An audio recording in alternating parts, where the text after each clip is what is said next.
Hello and welcome back to Let's Play Cave Story.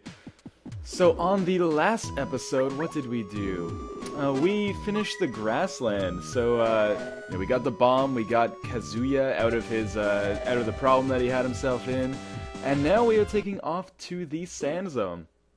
And of course, the sand zone is the place that only I can survive in out of all of those enemies, or sorry, all of those allies that I had. But, you know, I'm going to do my best to prove them wrong, because this has pretty much been my kind of Achilles heel in this game, the times that I've played it. But hopefully, things will go better than they usually do. So our main enemies that we're going to face here are these flying creatures, which are not that annoying as long as you can keep your Polar Star leveled up, which I can't seem to right now. And then we also face these kind of circular enemies that spin around, and when you shoot them and they explode, they shoot out a number of smaller versions of themselves that we'll see a little bit later in this video. All in all, they're not that bad for the first enemies we're facing here, but the enemies get a lot harder a little bit later on in the sand zone. And right now I'm just trying to level up my bubbler as well, because might as well now while I have the opportunity against these easy enemies. But of course, that enemy just dropped a missile, which is kind of useless to me at this juncture.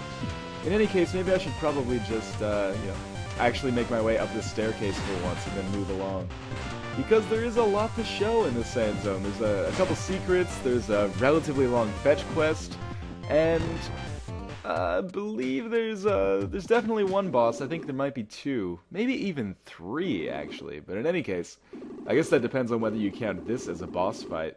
The person we are meeting right now is Curly Brace.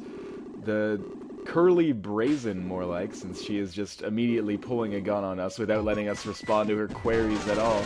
Like, literally, she's saying, like, the Mamigas are not bad people, and I'm like, I know! That's why I came here to save them. Can you just let me speak for a second before you open fire? You know, instead, I have to commit Mamiga's side for, like, the 5th time so far in this game. Just because people won't listen to me. I'm just trying to help Curly.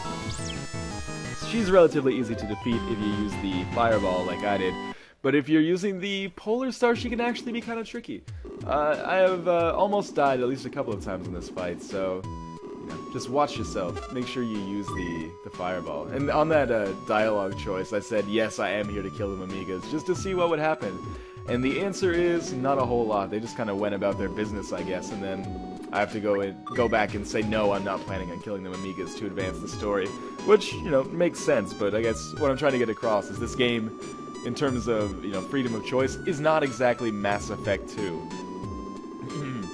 In any case, we learn a little bit more that Curly was actually a robot, just like us. And she also tries to jip us by saying that our Polar Star is in awful shape. Yeah. No, that thing's a piece of shit. Let me give you this awesome thing that I have. I fell for that trick 1,000 times on the playground with Pogs and Crazy Bones. You think I'm gonna fall for it now? You gotta be out of your mind. So we'll just talk to this dog over here, see what's up. Arf? Yeah, Arf again? Alright, that's cool with me, buddy. We'll have a more in-depth conversation later. So after we talk to this Mamiga, they give us some direction as to what we should be doing in the sand zone. So we're going to try to go to Jenka's house, and we're going to bring the dog that we just had a conversation with, but I was unable to pick up. So we go back. Would you like to pick up the dog? Yes, I would. And for the rest of this video, I'll just carry this dog on my shoulder. And, this dog is about to get post-traumatic stress disorder, because there's some crazy shit that's about to go down. No, Curly, I don't want to trade you my gun for your gun. It's a raw deal. You're trying to grift me. So, now we'll move on to the part of the stage where we start to see those circular enemies that explode into, other versions of themselves, or smaller versions of themselves, like one of the big asteroids in the game, Asteroids. I'm breaking all these blocks because I'm looking for secrets. There's a couple of them in here, but I think I'm a little bit misguided in my approach right now. There's a life capsule right there, so I can probably call off the search a little bit. The trick with these things, particularly when you start with the big ones, is to plan ahead. Don't just jump in headlong, because if you're right next to them when they explode, you're going to get hit by at least one of those smaller things that they shoot out. Let's call those are face saws from now on, because, well, I mean, I guess the naming convention should be pretty obvious there. So we'll pick up a life capsule. This will bring our health up by 5 to 31, and this is actually the most health, or as much health as I had my entire first run through the game. So we're sitting in pretty good shape right now. One thing that's really worth noting is when you fall into the sand, you're going to get hit by these sand crocodiles, and each one of those does 10 damage, which is still really significant in spite of our increased life right now. So you really want to stay off the sand whenever possible.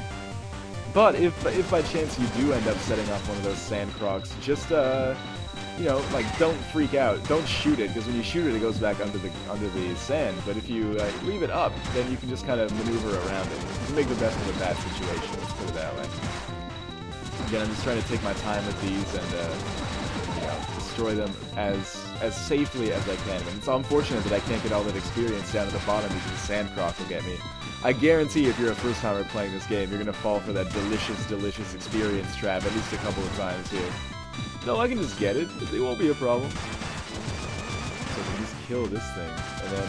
Oh, yeah, that was a poor mistake on my part. So now I fell for the trap that I just mentioned literally a minute ago. Where's Admiral Akbar when you need him? So I'll just jump up here and try to get this heart. There's a lot of hearts that are hidden in these blocks as well, but I haven't seen any just yet. I think we'll see some on pretty much this next screen over. This happens from time to time, but what you're about to see is some of the most concentrated fail on screen that you'll ever see in this Let's Play. Watch... Dude, I feel like I'm doing an America's Funniest Home Videos intro right now. Watch as Northern Lion tries in vain to break all of these blocks, thinking there's some kind of delicious prize behind them, only to find out that they're occupied solely by empty space as he goes home and swallows a bottle of pills followed by razor blades. At least we got this save point here. Now, if only I could find an item that would save me from myself as I jump through here, and oh man, it is just hard to watch. Oh, look at it, he's giving it another try. It's like watching Rain Man try to do his taxes. Actually, that's a horrible analogy. Rain Man is probably quite a good accountant. It's like Rain Man trying to recite Shakespeare. Yeah, that's better. I'll take that. And of course now I feel like an idiot, so I'm just breaking all these blocks thinking, you know, where's that secret? I could have sworn there was a secret somewhere around here.